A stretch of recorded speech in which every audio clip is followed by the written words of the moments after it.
si Mary Grace kaya daw nagsumbong kay Jimwell at baka may gusto ka daw kay Jimwell.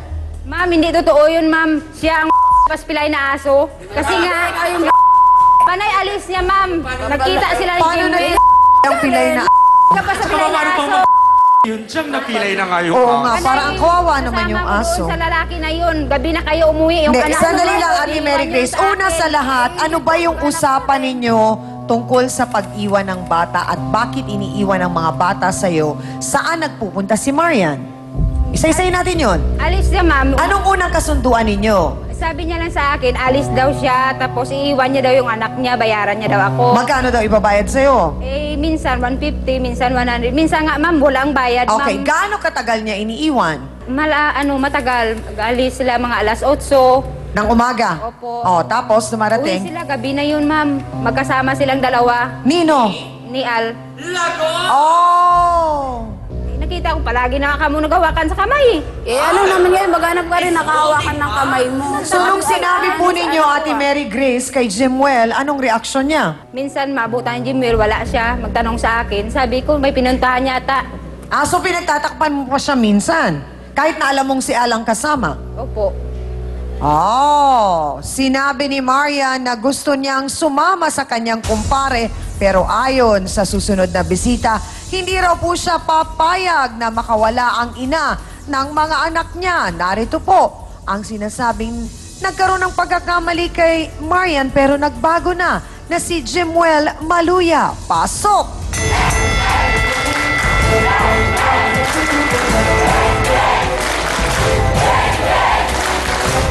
Jimwell, gaano katotoo na nahuli ka ni Marian at may kasama kang Mary Joy na textmate mo?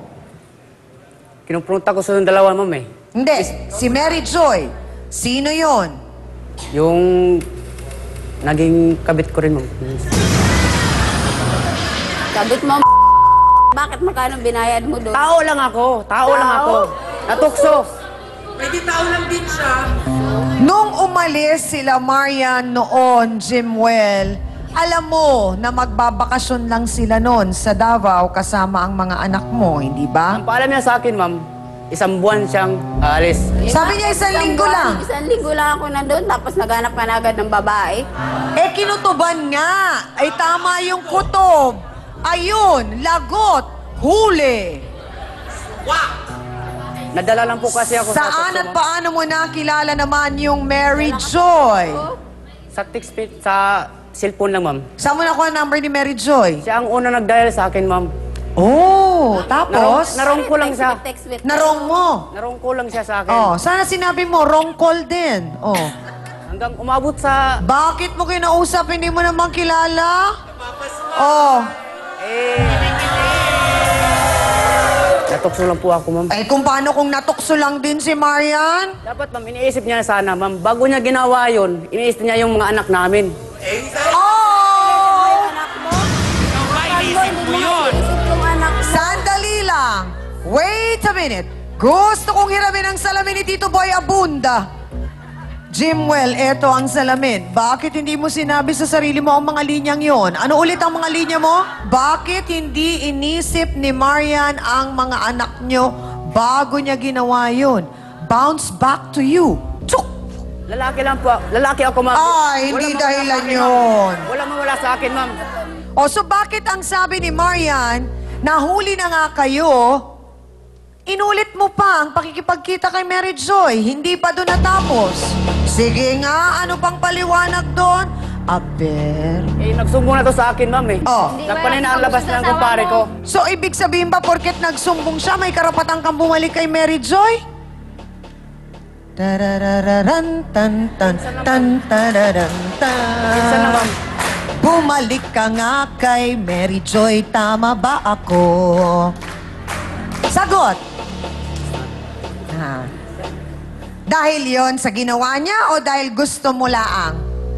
Gusto ko lang, ma'am. Ayon. So bakit ngayon, nagagalit ka kay Marian, eh ikaw naman ang unang gumawa ng problema, Jimwell. Dapat At ang malala pa niyan, Iniisip niya sana, binibigyan mo ng pera yung Mary Joy na pag-alaman ko. minsan lang po ako nagbigay, ma'am. Bago pa naging sila ni Al, nagkikita pa rin daw kayo ng Mary Joy na siyang kinukwento naman ng mga katrabaho mo kay Marian. Minsan lang po, ma'am. Kailangan ako, ma'am. Gaano kadalas ang minsang... Minsan lang po yun. Gaano kadalas yung minsan na yon? Isang linggo, ma'am, nga 2 beses lang po, ma'am. Ay, patay tayo dyan. So ngayon, sagutin mo ang tanong, Jimwell. Paano kapag kakatiwalaan ulit ng misis mo? Yun nga, hindi nga niya alam, ma'am, kasi stay ako sa trabaho, ma'am. Kaya nga. So paano kapag kakatiwalaan? Yun ang tanong. Nalaman nga niya, pinento nga ng mga katrabaho. Siyempre, Wala kang... Oh, kasi nangako ka na magbabago ka, nangako ka, nahihinto mo na, yun yung pinangahawakan niya, hindi mo naman tinupad. nagipagkita lang naman ako sa babae ko, ma'am. Kasi inunti-unti kong pinapatay yung relasyon namin. Oh! Maraming team song si Kuya Jimwell. Pero parang ang nalulungkot ako dito kasi parang ang nangyayari, Dr. Camille, baka kailangan pong bigyan natin ng konting kaliwanagan si Jimwell doon sa paniniwala niyang yun na walang mawawala sa kanya. Alam niyo kasi parang naging ano na lang siya kasabihan among Filipino Oo. males na palag, walang mawawala, lalaki. Pag sabihin ka na, pabayaan mo yan kasi lalaki yan, walang mawawala. Hindi niyo naiisip na okay na kahit hindi trasa. Yun na lang sinasabi natin na respeto niyo sarili, yung dignidad niyo, yung paggawa niyo ng hindi maganda, tapos ipagmamalaki niyo pa yung maling ginawa niyo sa ibang tao. Let's assume na lang na yung anak mo mas nakakaintindi. Paano yun? Mas mahirap na sabihin natin na yung tiwala ng anak sa magulang ang mawala. Sa asawa, kayang ayusin eh. Pero yung anak na mawawalan ng tiwala sa magulang, napakasakit. Lalo pat higit yung paghihiganti ng mga anak na yung sasabihin na hindi na kita mahal nanay or tatay, mas masakit yun.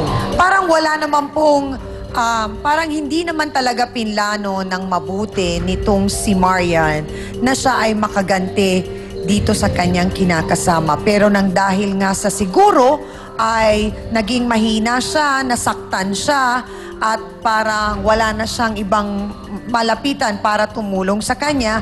Kaya parang ang nangyari, nagkahulugan sila nung Al. Parang yung naging ganti, mali rin yung naging resulta. Yun ang mga pagkakamali na ibang mga tao na sabihin na natin, meron ka namang support group eh. Magtanong ka sa nanay mo, sa magulang mo, sa kapatid mo, sa mga kaibigan mo, yung totoong kaibigan. Kasi ang totoong kaibigan sasabihin ganon, Mare, siguro dapat mas magpakatatag ka, ipakita mo sa kanya na ikaw ay mabuting ina at ikaw tatanggapin mo yun. Hindi sasabihin na, sige gumawa ka rin ng mali.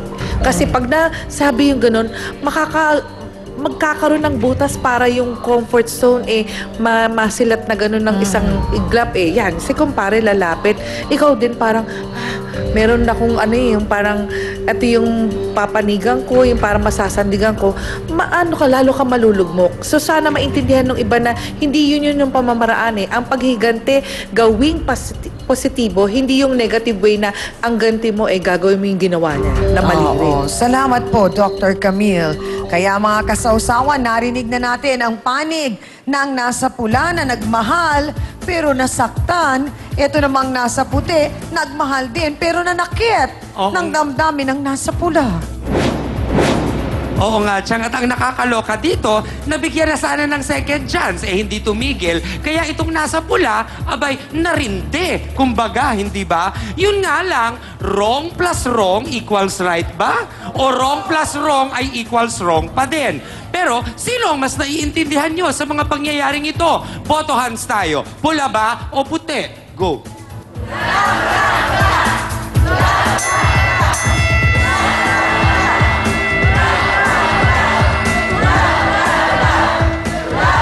Siyang, ako'y nagugulat dahil ang mga kababaihan dito sa ating studio ngayon, parang sinasabi nilang nakukuha nila kung bakit umabot sa puntong ito si Marian.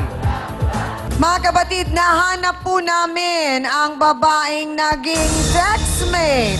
At dahilan di umano kung bakit gumanti at nahumaling naman itong si Marian sa kanyang kumpare. Narito po ang narongkol kay Jimwell. Mary Joy Valdez, pasok!